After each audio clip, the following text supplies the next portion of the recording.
શાસ્ત્રીપોળ યુવક મંડળ દ્વારા આયોજિત પાદરાથી પગપાળા યાત્રા સંઘનું સતત 26મા વર્ષે પાદરાથી પ્રસ્થાન કરે તે પૂર્વે પાદરામાં ભવ્ય શોભાયાત્રા સાથે માઈ ભક્તો નીકળ્યા હતા।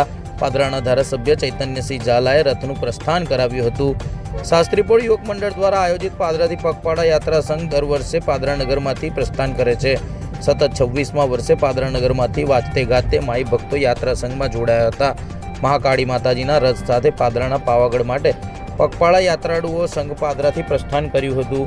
રવિવારે પગપાળા યાત્રા સંઘ પાદરાથી પાવાગઢ પ્રસ્થાન કરશે તે પૂર્વે પાદરા નગરમાં ભવ્ય શોભાયાત્રા નીકળી હતી।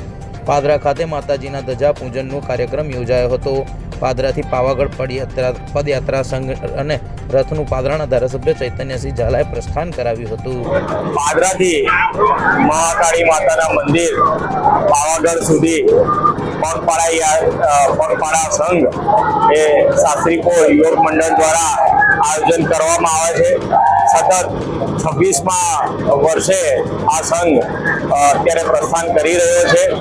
આજ રોજ પાદરામાં તેના શોભાયાત્રા સ્વરૂપે જશે અને મંગળવારના રોજ પાવાગઢ ખાતે મહાકાળી માતાજીના મંદિરે ધજા અર્પણ કરવામાં આવશે।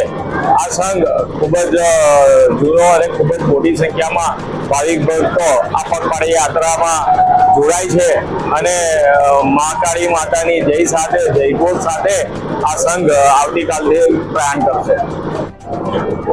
શાસ્ત્રીપોળ યુવક મંડળ દ્વારા 25 વર્ષથી જે પાદરા પગપાળા પાવાગઢ સંઘનું આયોજન કરવામાં આવે છે, 25 વર્ષ પૂર્ણ કરીને આજે 26મા વર્ષમાં પ્રવેશ કરી રહ્યા છે। લગભગ 1 મહિનાથી તૈયારીઓ ચાલુ હતી। કાલે 22 તારીખે આપણે અહીંથી નીકળીશું અને 24 તારીખે પાવાગઢ ધજા અર્પણ કરીશું।